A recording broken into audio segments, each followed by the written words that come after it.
Saudaraku yang kekasih dalam nama Yesus, hari ini saya membawakan firman Tuhan mengenai kesungguhan hati. Sungguh-sungguh hati. Sungguh-sungguh hati mengikut Tuhan. Dengan segenap hati mengikut Tuhan. Dan dengan segenap hati menginjil. Dengan segenap hati melayani.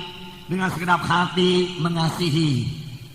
Kita lihat nanti dalam pelayanan Paulus. Firman Tuhan berkata dalam Roma 12 ayat 11. Janganlah hendaknya kerajinanmu kendor. Biarlah ruhmu menyala-nyala. Dan layanilah Tuhan.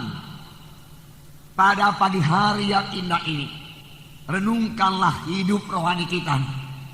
Adakah kita menyala-nyala bagi Tuhan. Bersemangat bagi Tuhan. Mengasihi Tuhan.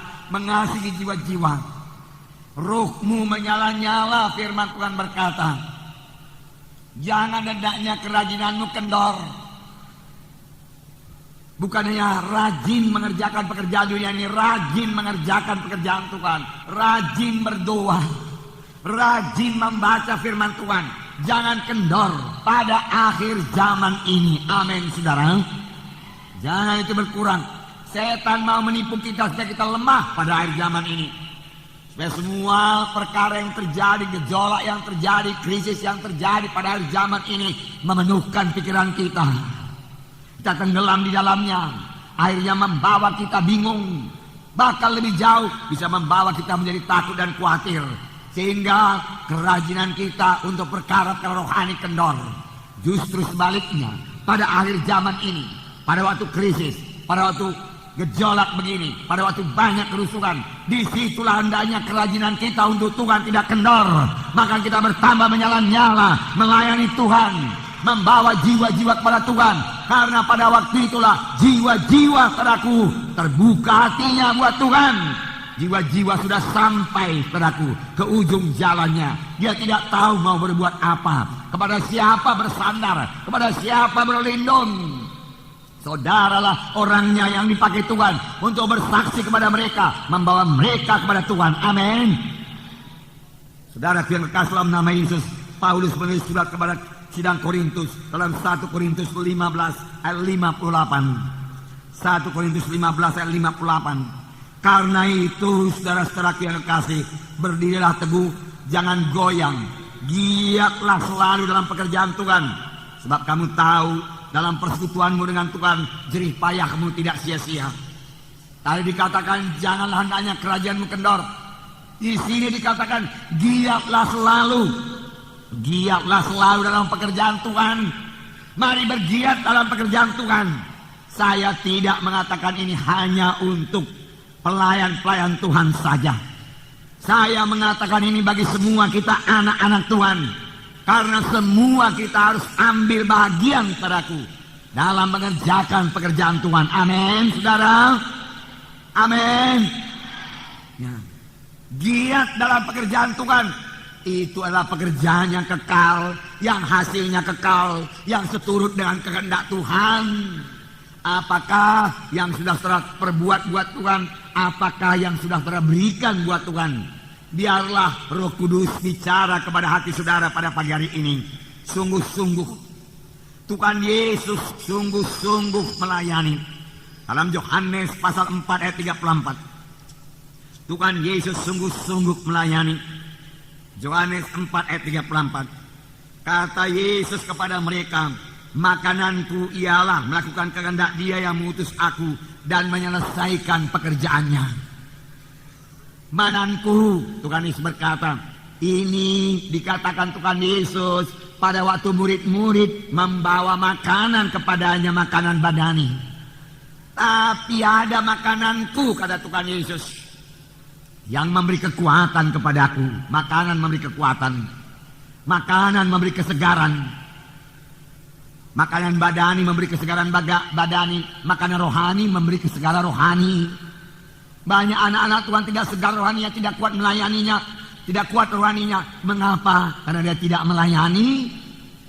Tuhan Yesus berkata, makananku ialah melakukan kehendak Dia yang mengutus aku, melakukan kehendak Dia yang mengutus aku dan menyelesaikan pekerjaannya. Baik Tuhan Yesus, pada akhir hayatnya dia berkata, sudah genap, selesai pekerjaanku. Alangkah puasnya itu, saudaraku. Paulus pada akhir hayatnya dia berkata, aku sudah menyelesaikan perlombaan. Aku telah menyelesaikan peperanganku, pergumulanku, pelayananku. Akhirnya mahkota kemuliaan tersedia kepadaku. Bagaimana pekerjaan saya? Bagaimana pekerjaan saudara? Saudara, kita datang kepada Tuhan bukan hanya untuk menerima berkat keselamatan, berkat kesembuhan, berkat materi dan lain-lain sebagainya, saudaraku. Kita datang, saudaraku, kita diselamatkan dan kita lahir baru. Kita menjadi anak-anak Tuhan, anggota tubuh Kristus yang punya fungsi dalam tubuh Kristus, yang punya pelayanan dalam tubuh Kristus. Kita harus menyelesaikan pelayanan kita. Amin. Selesaikan. Dan ini perlu tindakan, bahkan tindakan yang berani, tindakan yang banyak kali dikatakan oleh orang dunia ini tidak masuk di akal. Mengapa pekerjaan yang begitu baik ditinggalkan? Mengapa dunia ditinggalkan? Kalau memang panggilan saudara untuk sepenuhnya melayani Tuhan, saya berkata kepada saudara, tidak usah bimbang. Tuhan menyertai saudara. Hari-hari yang indah, hari-hari yang menang menyertai, menunggu saudara. Hari-hari yang sukacita, hari bersorak-sorai menunggu saudara. Puji Tuhan. Sungguh. Tuhan hanya menerima yang sungguh-sungguh. Tidak ada separuh-separuh hati mengikut Tuhan. Tidak ada asal-asalan saja dalam pelayanan. Tuhan minta sungguh-sungguh. Ibrani 11 ayat 6, perhatikan. Ibrani 11 ayat 6. Di sini ada terdapat perkataan sungguh-sungguh. Tetapi tanpa iman tidak mungkin orang berkenan kepada Allah. Sebab barang siapa berpaling kepada Allah, ia harus percaya bahwa Allah ada dan bahwa Allah memberi upah kepada orang yang sungguh-sungguh mencari Dia. Segenap hati mencari Dia. Kepada siapa Tuhan memberi upah? Kepada siapa kesembuhan diberikan? Kepada siapa berkat diberikan? Kepada siapa urapan diberikan? Kepada siapa kuasa diberikan? Kepada orang yang sungguh-sungguh mencari Tuhan. Kepada orang yang sungguh-sungguh berdoa. Kepada orang yang sungguh-sungguh berseru kepada Tuhan. Amin. Tidak ada separuh hati dalam mengikut Tuhan, saudaraku. Tidak ada separuh hati, saudaraku, dalam melayani, saudaraku. Tidak ada. Harus dengan sungguh-sungguh. Saudara, tahukah saudara bahwa saya seorang perempuan yang sakit 12 tahun yang tertulis dalam Markus pasal 5 itu adalah orang yang bersungguh-sungguh. 12 tahun dia sakit, saudaraku, dia bersungguh-sungguh mencari kesembuhan. Walaupun pada mulanya jalannya tidak benar, tetapi dia bersungguh-sungguh, bersemangat. Dia pergi ke dokter, bahkan dia pergi ke tabib, tetapi tidak sembuh-sembuh. Akhirnya uangnya habis semua, tetapi dia tidak menyerah. Dia berkata, bisa, aku bisa, aku sembuh, aku bisa, aku sembuh. Berapa orang yang berkata demikian pada yang sakit? Lihat kesembuhan saudara. Aku bisa, aku sembuh, dia katakan, saudaraku. Akhirnya dia mendengar berita-berita tentang Yesus. Pun masih ada halangan. Tapi dia berkata, bisa ku atasi halangan itu. Bisa ku tembus halangan itu. Kalau aku jamah jubah Yesus, aku mesti sembuh. Aku sembuh. Dia lihat kesembuhan. Bagaimana kita yang menginjil ini? Bagaimana saudara membawa jiwa-jiwa? Sedikit halangan menyerah, itu artinya tidak sungguh-sungguh. Mari datang ke gereja kami, sana ada mujizat Tuhan, kuasa Tuhan.